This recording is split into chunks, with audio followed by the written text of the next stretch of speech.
Bonsoir à tous, très heureux de vous retrouver sur le plateau de votre magazine d'actualité à la source. Au sommaire de cette édition, nous entendrons le père Andrea Laregina de Caritas Italie après le tremblement de terre hier soir au centre du pays. Il se réjouit qu'aucune victime n'ait à déplorer. Il précise que les secousses ont fait de gros dégâts matériels. Et puis un témoignage touchant, celui de Jamila, une musulmane convertie au catholicisme. Dans un reportage, elle nous raconte son cheminement. Le président de la Confédération française des travailleurs chrétiens pour la police s'exprimera dans cette édition sur le malaise profond au sein de sa profession.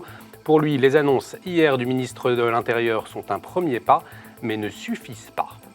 Lorsqu'un candidat à la présidentielle pense qu'un pain au chocolat coûte 15 centimes, eh bien cela fait couler beaucoup d'encre. Au-delà de l'anecdote, on va se demander aujourd'hui comment un homme politique peut et doit incarner son projet, comment peut-il redonner du sens aux politiques, pour reprendre la formule des évêques de France. Pour en parler, le spécialiste politique de l'hebdomadaire protestant Réforme, Frédéric Casadessus. Bonsoir Frédéric. Bonjour Olivier, bonjour à tous. Avec vous Benoît Fidelin, rédacteur en chef à Pèlerin. Bonsoir Benoît. Bonsoir aux téléspectateurs. À tout à l'heure.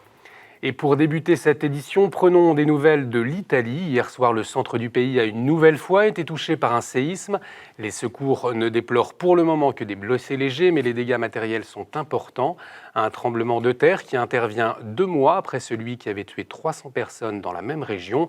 Toute la nuit, plusieurs milliers d'habitants ont dû être évacués. Nous avons joint le père Andrea Laregina de Caritas Italie.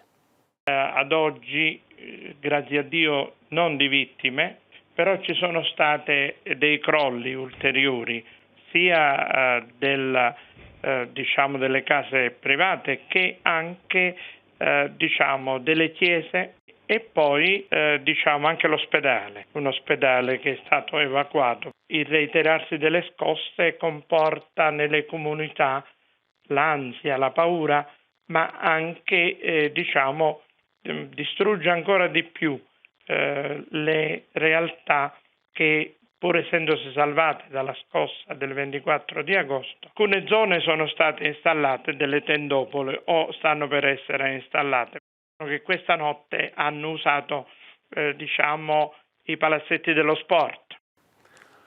2017, année de la paix en Irak avec des cérémonies œcuméniques et des rencontres culturelles. C'est la volonté exprimée hier par le patriarche de l'église chaldéenne, Monseigneur Sako. Mercredi, il s'est rendu dans 5 villes de la plaine de Ninive, libérées de Daesh par les forces armées. On le voit ici dans la ville de Bartella, située à une vingtaine de kilomètres à l'est de Mossoul. Il y a rencontré les responsables des forces armées irakiennes et les Peshmerga. La semaine dernière, il rappelait que les Irakiens formaient une famille malgré les diverses appartenances et appelait à l'unité. Merci à Abraham Lalo pour les photos qu'il nous a transmises. 3 jours plus tôt, c'est la ville de Karakosh qui a été en partie libérée. Une croix en bois a été installée sur le clocher de la cathédrale, détruit. Le père Aman est le premier prêtre à s'être rendu sur place. Mardi dernier, un choc pour lui de revoir sa ville en ruine. People, they are waiting to see their houses, of course, the city. They are waiting to see what happened after more than 2 years. All of them, they want to return back, but I think they must prepare themselves to the shock when they see the houses and the city and the churches. So yesterday I came back and I say the prayer in the same place, but what was different. It was very beautiful church. They took all my clothes for the celebrations, the place of the diacons and the priests. Now we have hard work to do it, the most important. For me, we must speak with the people to encourage them to accept what happened. Voilà, et les photos qu'il a prises parlent d'elles-mêmes. Nous le remercions de nous les avoir fournies. Et puis j'ajoute que le prix Sakharov 2016, décerné par le Parlement européen, a été remis aujourd'hui à 2 femmes yazidis rescapées du groupe État islamique. La semaine dernière, à Reims, 2 jeunes femmes musulmanes comparaissaient devant le tribunal correctionnel, soupçonnées d'avoir frappé leur cousine. Elles lui reprochaient d'être amoureuse d'un catholique. Le jugement sera rendu le 17 novembre. Ce fait divers montre la difficulté parfois rencontrée à faire coexister 2 religions. Notre journaliste Marine Le Boulanger a rencontré Jamila, une femme musulmane convertie au catholicisme. Elle nous raconte son cheminement, bien vécu par toute sa famille. Cherchez, vous trouverez, cette phrase des évangiles résonne plus que jamais pour Jamila. Elle a été élevée dans la religion musulmane et depuis son plus jeune âge, elle se questionne et pense recevoir des signes, comme ce jour où elle rêve qu'elle se trouve dans la basilique de Bologne, alors qu'elle commence à s'éloigner de l'islam. On est en 2002, c'est l'année où cette basilique a fait l'objet d'attaques terroristes, car à l'intérieur, une fresque représente le prophète Mahomet aux enfers. Oui, c'est ça. Il y avait le diable sur la tête, voilà, devant lui, et il le tirait, c'est celle-ci. Je me suis dit, est-ce que le Seigneur essaye de me faire voir quelque chose pour que je puisse abandonner complètement, me défaire de ce qui me tenait encore attachée à cette religion? Jamila recevra encore de nombreux signes, après un voyage à Lourdes notamment, et se tourne donc vers la paroisse de son quartier pour commencer un chemin de catéchuménat. Comment allez-vous ? Le père Joseph était le prêtre accompagnateur du groupe. On savait qu'il y avait des musulmans et des musulmanes qui demandaient le baptême, même si ce n'était pas fréquent du tout, quoi, hein. Pour nous, c'était une chance, une joie. Mon père, un jour, il m'a dit, tu sais, peu importe le chemin que tu as pris, mais une chose est sûre, c'est que tu as changé en mieux. Jamila aime revenir sur les lieux de son baptême, l'église Sainte-Madeleine de Massy. Ça lui évoque sa première rencontre avec le Christ. Jusque-là, j'avais toujours invoqué Dieu, Allah dans mes prières, mais jamais j'avais prononcé le nom de Jésus. Et ce jour-là, j'ai dit à Jésus, je viens te demander, en ton nom, un enfant. J'étais en paix, j'étais contente, je savais que ma prière avait été entendue. Et j'ai attendu, et dans le même mois qui a suivi, j'ai appris que j'étais enceinte donc, de ma fille. Aujourd'hui, Jamila accompagne à son tour les catéchumènes de sa paroisse et fait partie d'un groupe d'évangélisation de rue, heureuse de proclamer l'évangile et de partager la joie de croire autour d'elle. Pierre Cochard, consul de France à Jérusalem depuis le 21 juin, a été reçu hier par les patriarches chrétiens au Saint-Sépulcre et à la basilique Sainte-Anne. La France est gardienne des lieux saints à Jérusalem. Le consul de France a affirmé que cette visite montre que la France entend assumer un héritage. En protégeant la pérennité d'une présence chrétienne ici au Moyen-Orient, la France est fidèle à sa laïcité.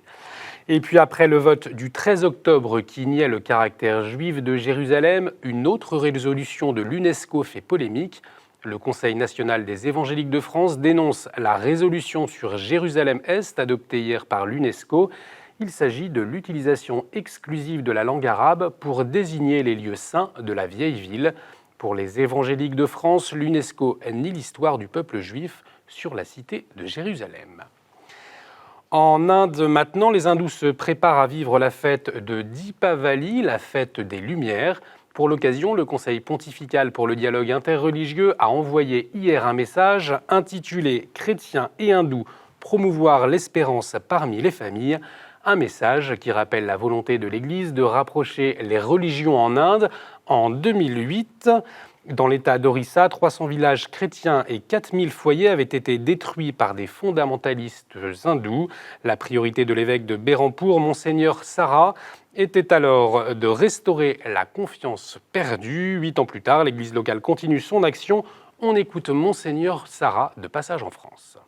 Now it is a better situation in the sense no violence taking place, but that basic human trust that is broken, we try to build up so that they can live together as a human community, irrespective of their differences. It works very well because we are involving all sections of the people, right? Children in the school, and the government officials and people's representatives in the local levels. We involve everybody in this plan, and village committees, peace committees were established. So when there is a tension for any reason, before it goes to violence, they sort it out and bring peace. Le dialogue entre le Vietnam et le Saint-Siège sur la liberté religieuse se poursuit. C'est ce qui ressort de la 6e rencontre de travail entre le Saint-Siège et la République socialiste du Vietnam qui s'est terminée hier au Vatican.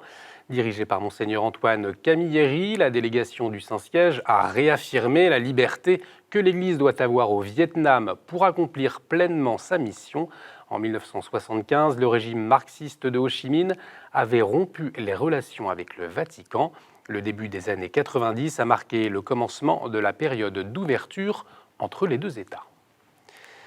En France, après la colère des policiers, le ministère de l'Intérieur Bernard Cazeneuve a livré hier soir un plan de sécurité publique. Il prévoit avant tout des moyens supplémentaires comme des nouvelles armes, des boucliers ou encore des casques. Notre journaliste Rémi Pem a rencontré le président de la Confédération française des travailleurs chrétiens pour la police. Pour lui, le mal-être de ses collègues va au-delà d'un simple manque de moyens. C'est une bonne approche, je l'ai dit. Il est vrai que pour les collègues qui vont être en première ligne, ces matériels de protection sont nécessaires, malheureusement. Mais on ne peut pas non plus être tout le temps dans l'escalade à l'armement ou à l'équipement. Ce n'est pas d'avoir un gilet pare-balles plus conséquent ou une voiture blindée qui empêchera les voyous ou des criminels de tirer sur le véhicule à la Kalachnikov. Il faut que cela aille au-delà de ce simple équipement. Il y a vraiment une nécessaire réforme en matière pénale sur la légitime défense, sur les peines appliquées aux voyous qui doivent être systématiques. Alors, évidemment, pas forcément de la prison, qui ne résout pas non plus tous les problèmes, mais en tous les cas, il faut que le débat aille bien au-delà de ces problèmes matériels, même s'ils sont bien sûr très importants. À Montpellier, la campagne pour lutter contre la pédophilie dans l'Église est un succès, constate Monseigneur Carrel, l'évêque du lieu. La semaine dernière, le diocèse et le CHU de Montpellier ont placardé des affiches dans les églises et dans les écoles. On peut lire « Ne laissez plus les violences sexuelles vous mettre sous silence ». En dessous, un numéro vert. Il renvoie à une cellule d'écoute. Plusieurs personnes ont déjà pris contact avec elle depuis sa création en mai dernier. Une volonté des évêques de France. La lutte contre la pédophilie est une priorité pour Monseigneur Carré, l'évêque de Montpellier. Nous avons ouvert une ligne téléphonique où ce sont les experts de ce centre régional qui répondent. Et c'est important précisément que les personnes soient certaines qu'il puisse y avoir une écoute attentive, la possibilité de s'exprimer, d'être aidé, accompagné. Le message téléphonique est suivi ensuite d'un entretien, bien sûr. Il est prévu un entretien dans les 7 jours. Et puis ensuite, suivant les cas, donc d'autres entretiens sont possibles. Et un accompagnement est suivi. La manière de faire habituelle, c'est de s'adresser à la cellule, bien sûr, qui est vraiment compétente pour cela. Et si des personnes souhaitent communiquer ou informer l'archevêque, c'est possible. Je suis à leur disposition. J'ai rencontré 4 personnes qui avaient été victimes dans le passé et donc qui souhaitaient pouvoir échanger, que dire à l'archevêque ce qui s'était passé dans leur vie. Je les ai reçus et je les ai écoutés, bien entendu. Ce matin, le pape François a une nouvelle fois mis en garde contre la tentation de nier la différence sexuelle. La culture moderne semble comme bloquée dans cette tendance, plutôt que de chercher à résoudre les problèmes qui la mortifient. Tout cela contredit le dessein de Dieu, a affirmé le pape devant les 400 représentants de l'Institut Jean-Paul II, institut qui fête ses 35 ans. Et on poursuit notre édition avec la chronique du Père Devers. Il nous raconte l'histoire de Josette qui s'est relevée grâce à des regards bienveillants.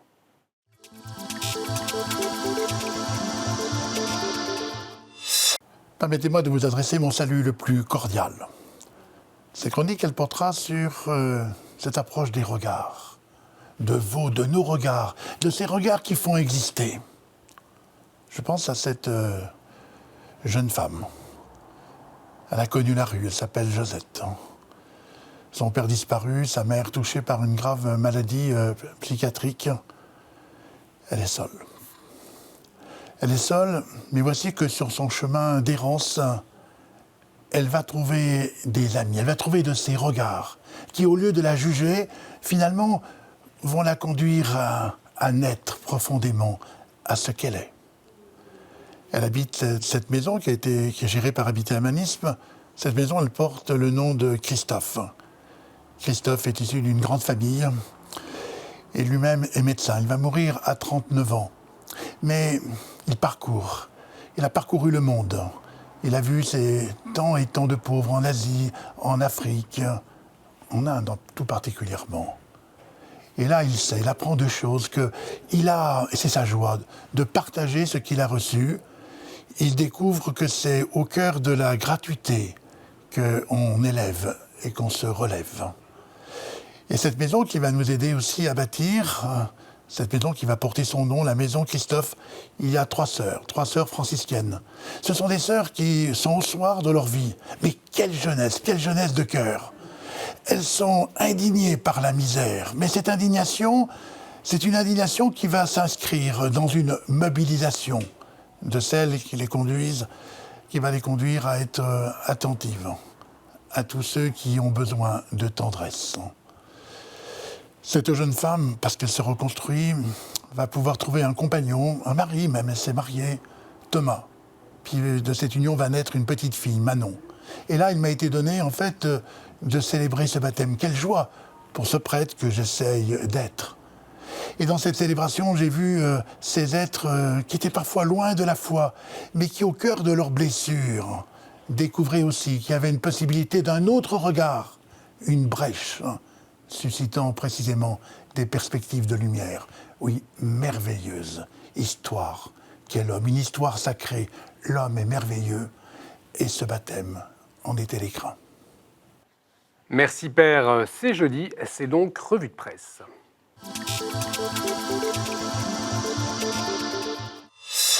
Une une en lien avec la fête de la Toussaint que nous fêtons mardi prochain pour Réforme, mais aussi un dossier sur la visite du pape en Suède, Frédéric. Oui, cher Olivier, effectivement, à l'occasion des 500 ans de la Réforme, nous avons étudié un peu la situation de l'Église de Suède, qui est en pleine transformation et où un certain nombre de pasteurs appellent à une grande solidarité des chrétiens, notamment avec l'Église en France à l'occasion du drame qu'a vécu le prêtre assassiné. Donc il y a toute une réflexion sur l'Église protestante de Suède. Merci Frédéric. Et Pèlerin s'est intéressé au EMI, les expériences de mort imminente. Alors Benoît Fidelin, de quoi s'agit-il ?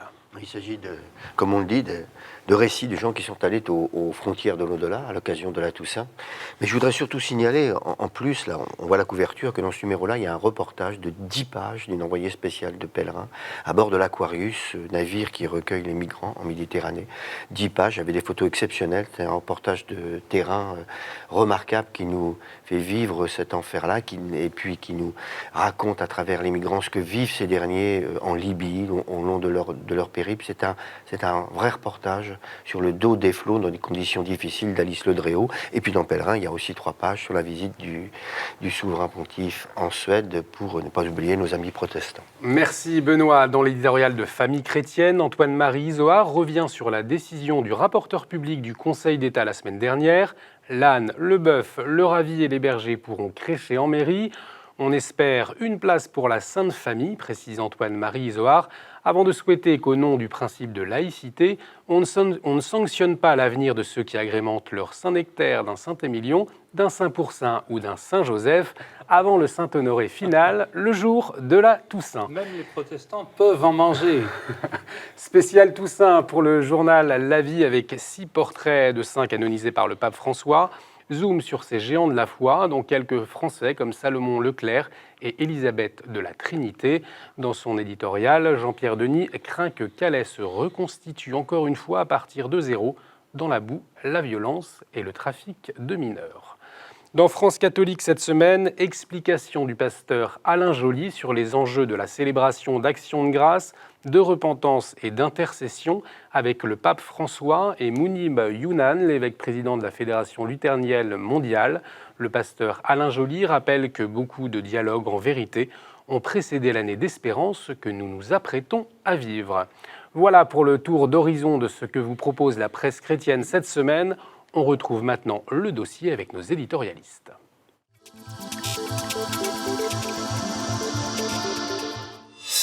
Lorsqu'un homme politique français pense qu'un pain au chocolat coûte 15 centimes, la phrase fait le tour du monde et la défiance à l'égard des hommes politiques s'accentue. Comment un homme doit-il incarner son projet politique? Avec quelle stature? On en parle avec Frédéric Casadessus de Réforme et Benoît Fidelin de Pèlerin. Alors messieurs, une première question. Est-ce qu'un homme politique doit connaître le prix d'un pain au chocolat? Je crois que la réponse est dans votre question. Non, évidemment. Et d'ailleurs, ce n'est pas une polémique bien nouvelle. Autrefois, c'était le prix du ticket de métro. On disait, est-ce qu'un homme politique... Bon, bien sûr, si. Ce dont il s'agit, c'est évidemment de la connaissance de la vie quotidienne de la plupart des Français par une femme politique ou un homme politique.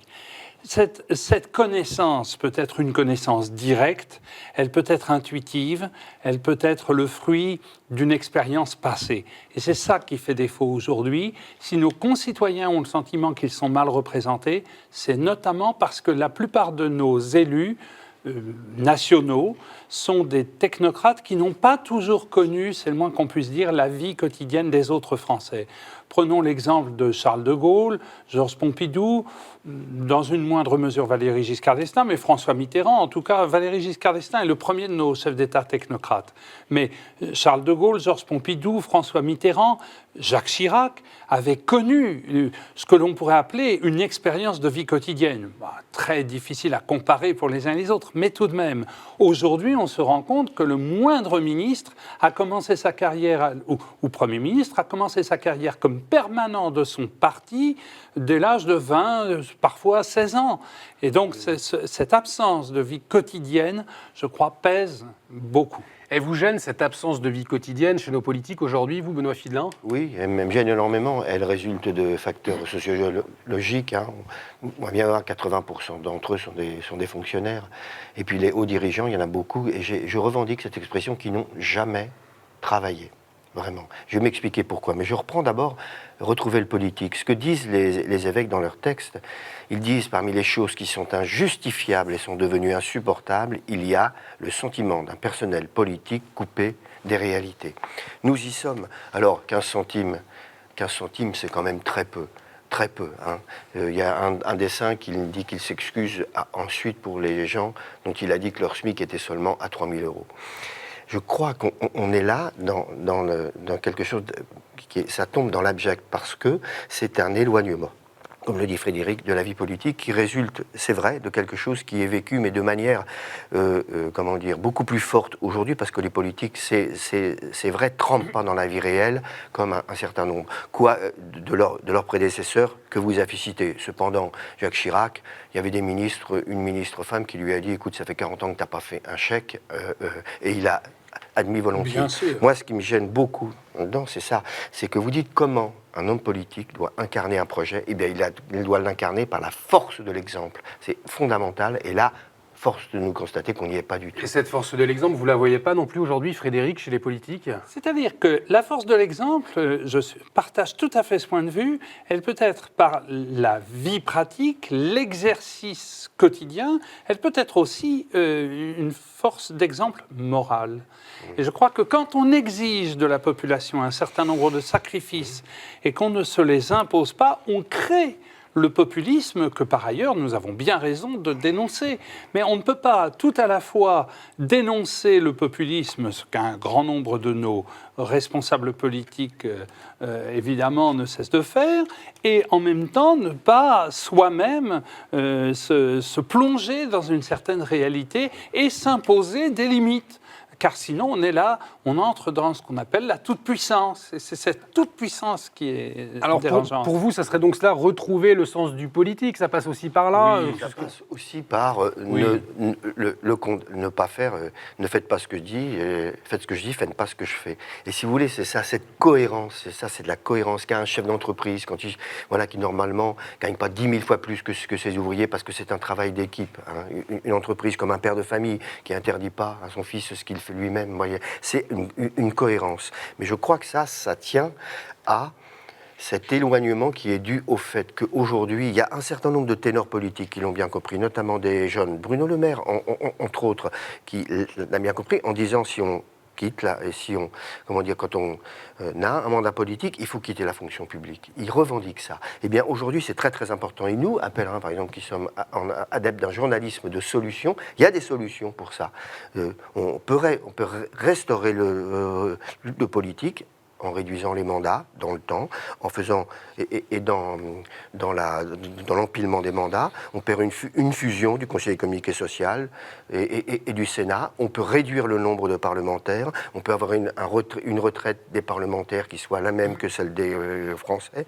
On peut créer un statut de l'élu qui fait qu'on aura un Parlement qui ressemblera à la société des Françaises. Il y a des solutions pour réhabiliter le politique. Vous vouliez réagir, Frédéric? Oui, je dirais que les œuvres, c'est bien, la foi aussi, ça compte, et que dans ce domaine, tout le monde doit balayer devant sa porte. Les médias, et nous avons la chance ici de réfléchir un petit peu au-delà. Ils ont leur responsabilité aussi, les médias. Si, par exemple, Jean-François Copé ne connaît pas le prix du pain au chocolat, la responsabilité des médias n'est peut-être pas de rendre visite à un pâtissier talentueux qui propose un pain au chocolat dit Jean-François Copé, mais plutôt de réfléchir au-delà.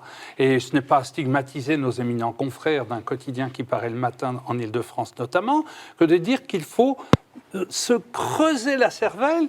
Bien sûr, on dit le politique est dénigré, ne fait plus son travail. Mais aux journalistes aussi de trouver la juste mesure entre le journalisme de complaisance, qui est insupportable, bien sûr, et un journalisme d'agressivité qui, autant que la complaisance, enlève aux responsables politiques le crédit dont ils ont bien besoin. Voilà, il nous reste très peu de temps. La conclusion pour vous, Benoît. La conclusion, c'est tout à fait d'accord, c'est aussi médias jouer un rôle important. Et aux médias aussi de faire la différence entre une immense majorité d'hommes politiques et d'hommes de terrain dans les régions qui font un travail considérable et sur lesquels il ne faut pas jeter de discrédit sous couvert que quelques ténors ne sont pas au courant. Ça, c'est très très important. Et puis d'autre part, il faut montrer, c'est ça. Le contre-exemple par rapport à Copé, c'est qu'il y a des hommes politiques qui sont totalement différents. À nous de les mettre en scène, à nous de les raconter, de raconter leur engagement.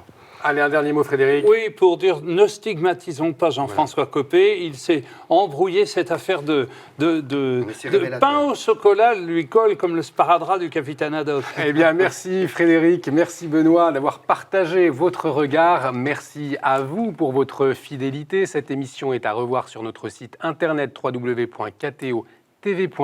À la semaine prochaine. Très bonne soirée sur KTO.